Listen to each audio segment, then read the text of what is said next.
Hey guys, this is Captain Phoenix back in the action, and as you can see, I have unfortunately had to restart this level. It is unfortunate, but due to some copyright claims and everything from a soundtrack, I had to restart it, and it is sad. It's unfortunate, but I've hopefully managed to fix it. So next time it gets uploaded, I won't get the claim on it because I've removed it. So I've just sorted my settings out now. I should have done this from the beginning just to be safe, but I didn't think it'd be a problem. But now I've done it. Now I've hopefully fixed the problem. So I'm only up. So I have actually. I'm going to mention I am 2 levels ahead already when I was originally doing the video. But due to there still being some high background music, I've deleted the videos as well. So we're on the high pass in the Misty Mountains. So we have to basically clear the path of the high pass in order to create a gap so we can travel across the Misty Mountains.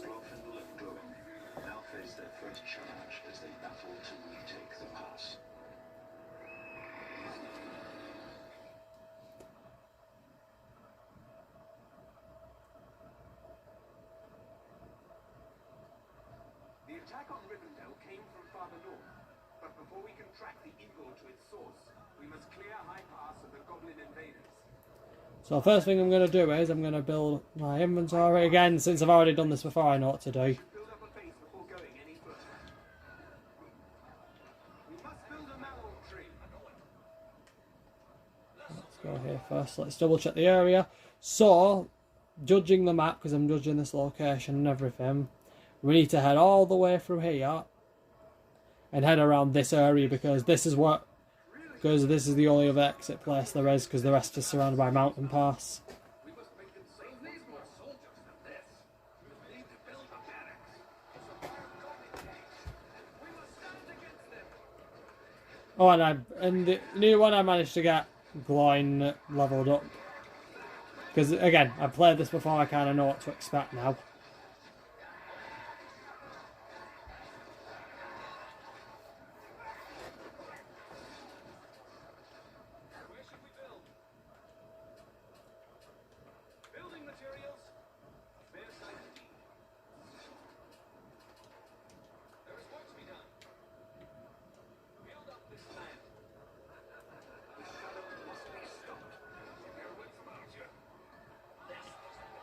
And we're just destroying all the camps nearby so we can just create a path.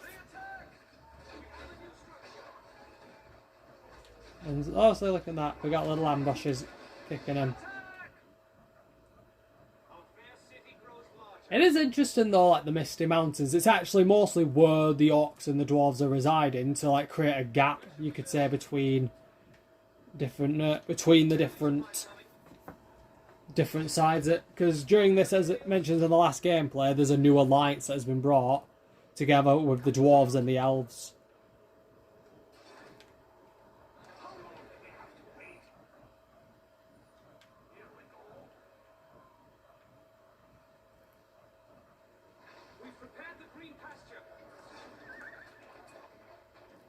Right, I'm just gonna level up all my stuff. Oh, and look at that.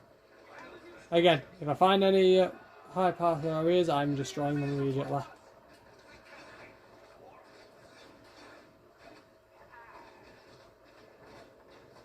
Because normally you'd have siege creatures or big creatures like the trolls do to destroy all the structures easier, but it's easier to have just a whole group of warriors to do it until you get them.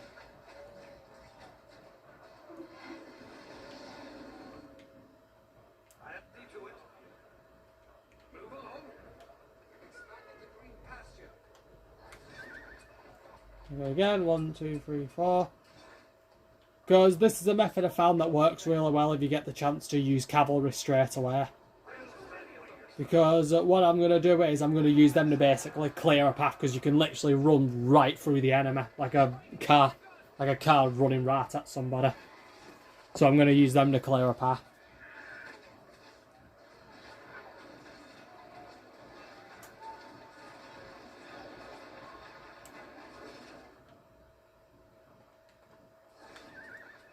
So again, I've just got to wait for that to level up, and then while I'm doing that, Oh, look at that! Goblins have just ambushed me.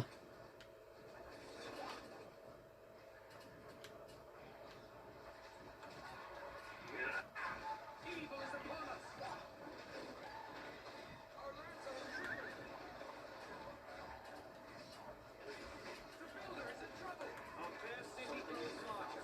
We've expanded the towers. Ready your tools. We're low on resources. It's time to build. Oh, who's shooting the arrow?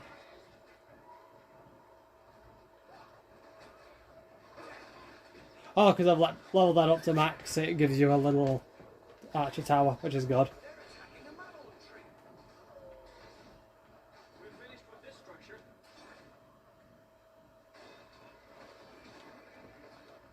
We ride from Rivendell. Close in on them.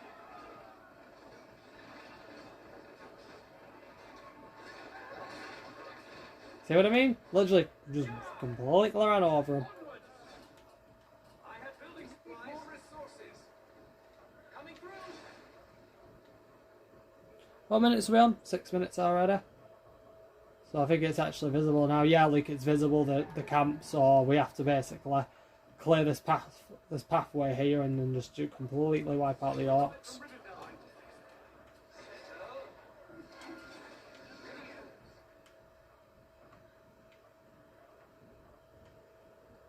Don't draw attention.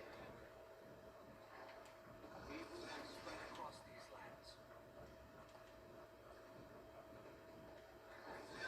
Again, so what I'm going to do is I'm having them wait, then once I've got the cavalry, I'm literally, like I've said, just double explore myself. I'm going to use them to basically charge my way right through the enemy territories. We ride from Rivendell. I have building supplies.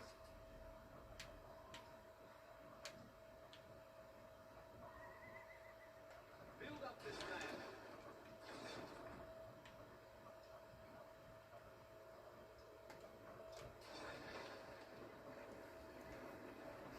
I bet you've got people wondering what am I doing. I'm basically building up a wall because I can build a gate here, and what I'm going to do is I'm just going to have watchtowers around there and there to try and slow down enemy units.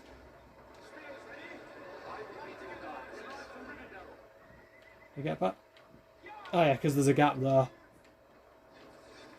So this won't stop them. It doesn't stop them, but it slows them down enough.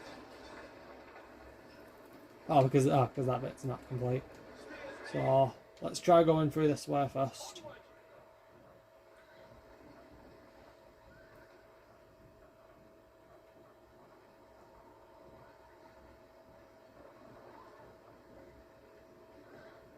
Do you like how these cavalries are using spheres? I do. The ice tower. It's collapsing. There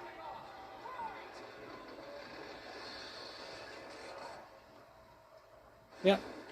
So that gets destroyed, so we can't travel that way. Way through.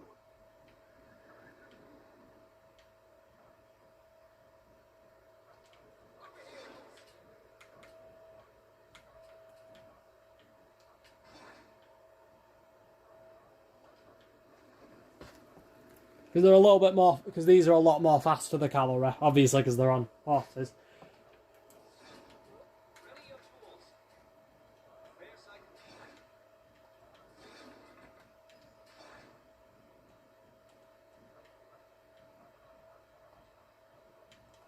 There we go. And then build a gate, and then literally, when we get enough money, Haldir is trapped on the bluff to the north. We must rescue him. we're going to build one more tower, one more watchtower here. He just said that Harindir? Harindir, I can't remember the name. Protect the buildings. We must responsibility in these lands. Don't let the cave troll by. Spear them.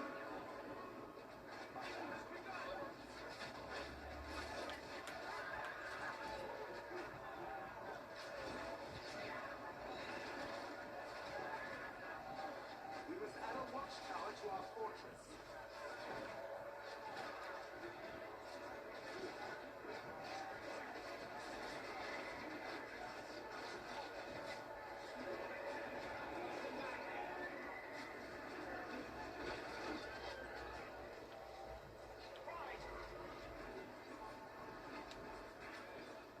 Right, we're just gonna clear this path first. Because those archers and stuff will just be a nightmare for me if I don't get them sorted.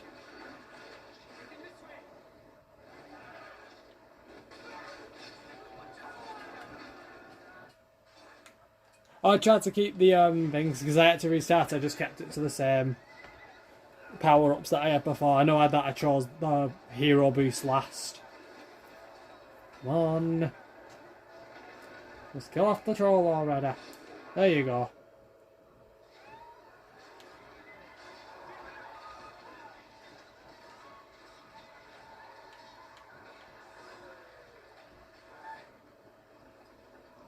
It's a wild goblin cave.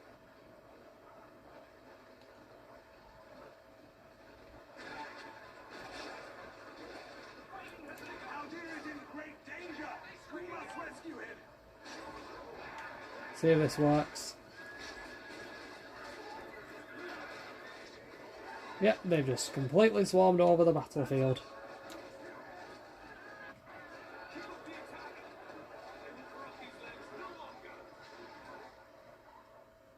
Like I said, I've got my main forces here, just to be safe. There is work to be done.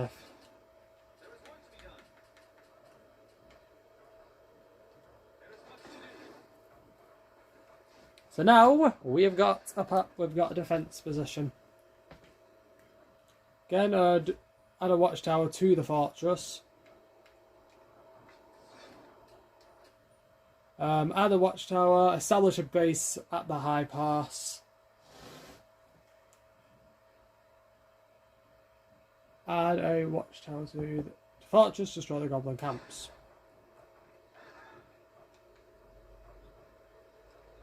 I will go now. We're finished with this structure. Oh. Let's see how this goes. Again, I'm just having the horses just completely trample the enemy, as you can see. Oh, and these ones have the upgrades because they have golden armour.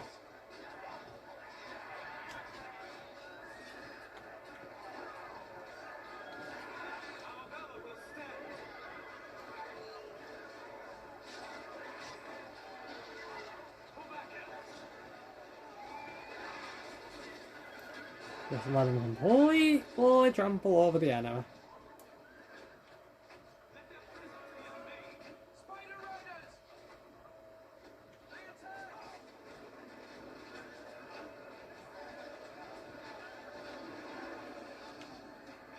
It'll be because I've done all the upgrades, I've established the base. Because I already completed all the objectives on this anyway, so again, I'm just gonna just let them run past, because that's literally all you gotta do with these guys, just let them run past, and then those of them that survive, you do basically let the other soldiers just take care of them, like these spider riders.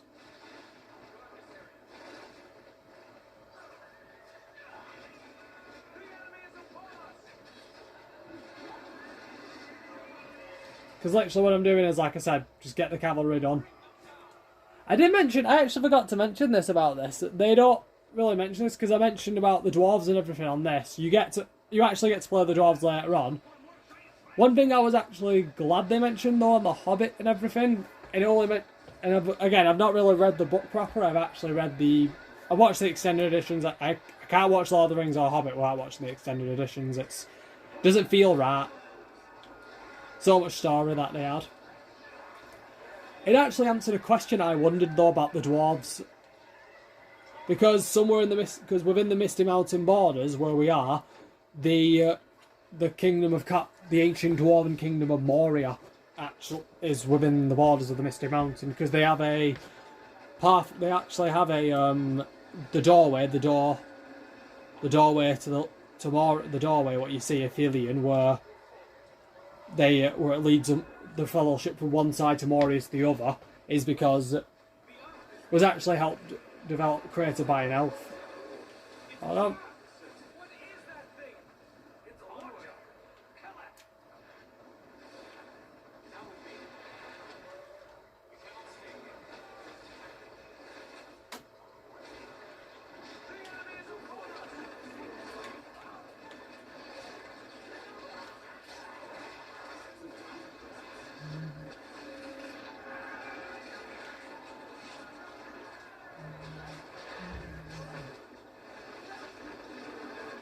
Oh, that one's getting like that poor elf got eaten.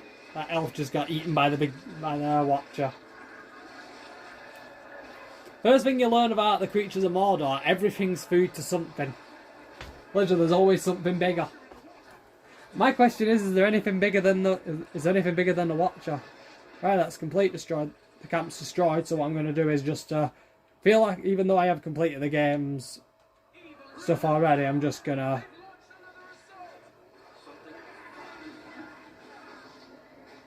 Yeah, I'm just going to let the go.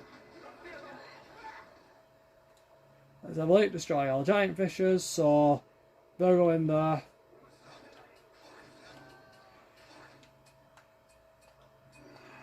Because again, I'm making sure it's up to what I was used to. So I got that, and then I got the summon, the Tom. But I can never remember his name. Oh, sorry. It's Tom Bombardle. That's what it is.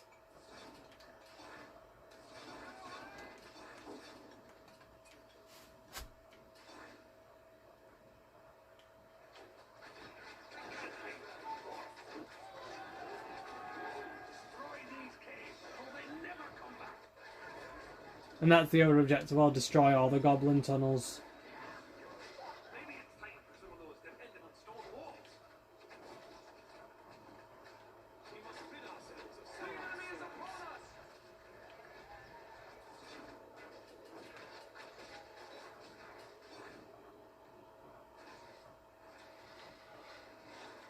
We've expanded the barracks.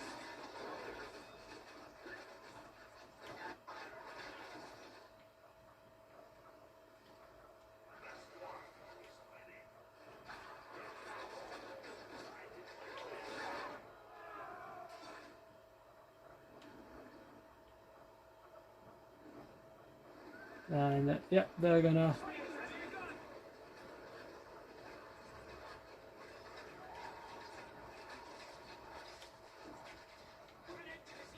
I don't know why they've got... I don't know why the cavalry went that way. I mean, of all places to go.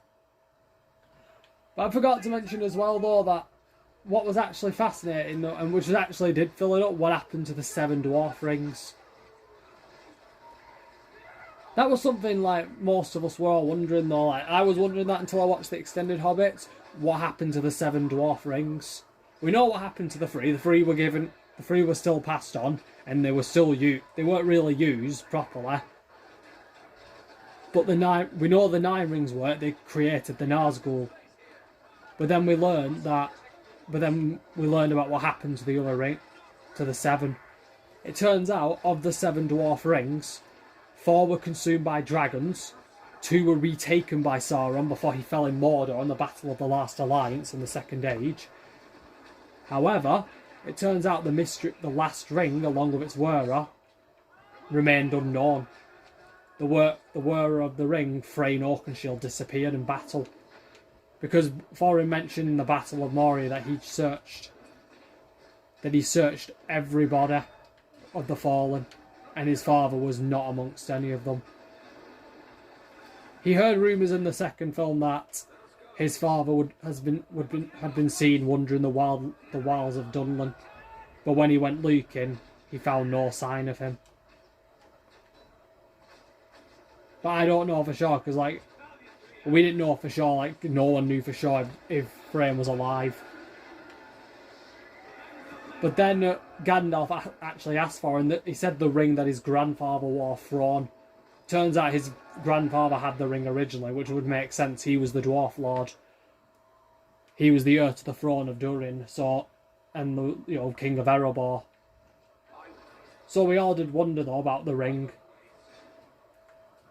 The ring is the 7, as we said. And he said the ring that your grandfather wore, one of the 7 that were given to the Dwarf Lords many years ago. What became of it? And he mentioned that he gave it to his father. That's what he told us. That's what he told Gandalf. He told Gandalf that his grandfather gave it to his father Thrain before they went into battle in Moria. So it confirmed that Thrain was the one who had the ring. when he left. Right, I'm going to disband my...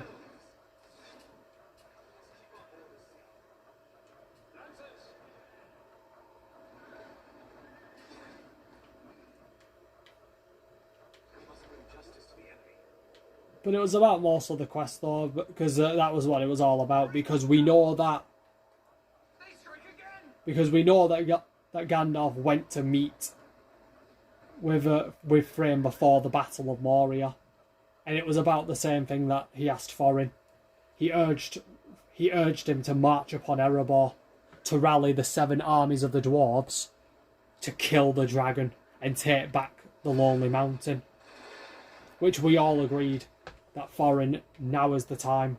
You need to take back your homeland. Because I agree that that dragon has laid dormant in that mountain for 60 years. I do understand the negatives, because if they fail to kill the dragon and it is released, it will destroy everything in its path. But I do agree the benefits, the good outweighs the bad, because if they succeed, their position in the east would be strengthened massively. We all know that if they did succeed, the elves' position in the east, the position the allies would have in the east of Erebor would be massively beneficial. And we know that with or without their help, the dwarves will march on the mountain. They're determined. They're determined to reclaim their homeland. So I don't think Thorin would need to be answerable to anyone. Because we know that Smaug owes allegiance to no one. But if he were to side with the enemy, a dragon could definitely be used to terrible effect. But none of them were concerned, because as far as they knew, the enemy was defeated once and for all.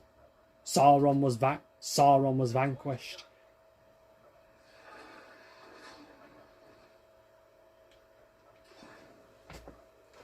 But during this time, though, in the Second Age, the elves and everyone fought for 400 years. They have lived in peace, a hard-won peace. But we know that's not the truth. Are you really at peace? Trolls have come down from the mountains. They're raiding villages, destroying farms from the Etymors. Orcs have attacked them on the road. Which we can agree that it's hardly a prelude to war. But Gandalf's like me, I always meddle.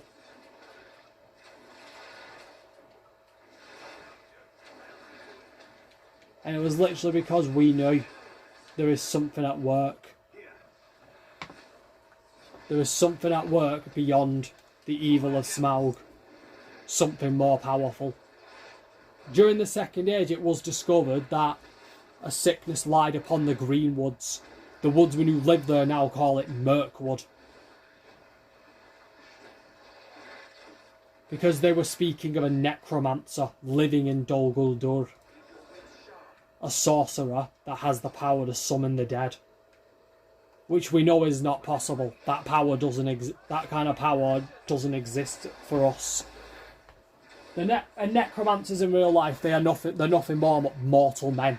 They're conjurers dabbling with black magic. Which we fought. But Radagast actually went to the fortress and saw something. Had seen and recovered a Morgul blade, which was made for the Witch King of Agmar, and was buried with him.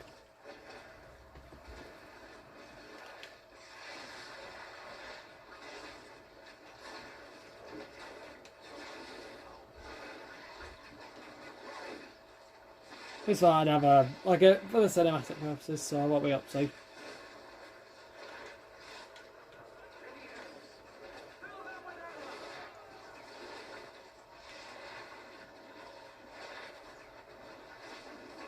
There we go, we won. Kind of sad that kind of the background music of when they win, but I don't mind.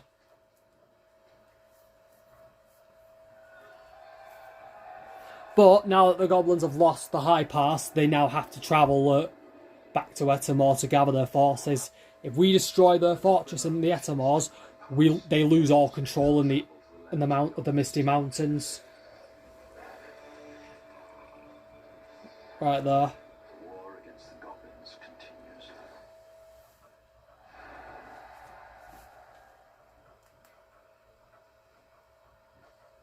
And that was the concern. So again, you won't see the achievement below because I've mentioned this is a re-upload, so I've already done this. That's why I actually got this done nearly 6 minutes early, actually. So I'm going to let this save. I actually had to restart the whole thing just to do this. Just to be safe. Which is kind of sad, but at least it's sorted.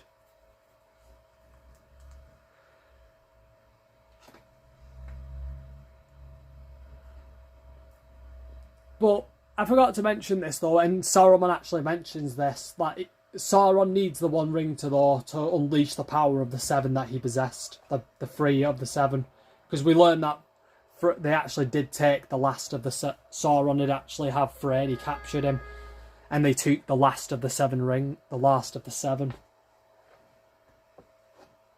I'll probably mention more in the Etamors campaign because, again, I've played this one, so I know what happens, and I played the next one. The next one's in the Blue Mountains. So what I did for the last one, I'll explain the lands. So, Rivendell is around here, in the borders bit. The High Pass is here. Because through this bit, I believe, is this bit or this bit, that the gates, that Moria is where it is, and outside Moria is Lockwood, which is around these borders, if my memory serves correctly, because here is Erebor, the Lonely Mountain, because there is the lake, that's the river. Mirkwood is this entire terrain here, and here by the riverbanks around this area is Dol Guldur, the Hill of Sorcery, which Sauron has actually now repurposed and is reusing for his sieges on it in the west, in the eastern borders of Middle Earth. As we know, Mordor is here, Gondor is this entire terrain, Rohan is here, but then you have what remains of Arnor here, and here is the Etamors. This mountain terrain is where the goblins and trolls mostly reside, but here, in this farther north area, is the realm of Agmar that the Witch King controlled during his wars against the men of Arnor. I can mention more on the maps if you like, because again, I know a bit to mobs about the second war that was going on, but during the War of this Alliance, Sauron uses not only the goblins and these orcs, he's using his legions of Corsairs, the Haradrim, and the Easterlings, and the Easterlings are here, of Run. There's a fun facts about it. If you ever get the chance, look up the person Nerd of the Rings. He does amazing videos, like mentioning bits and mentioning about the different lands of Middle Earth. And I watch his videos all the time. It's amazing. They do amazing work on that channel. So I'm going to call it quits for now until the next level. And until then, this is Captain Phoenix. Over and out.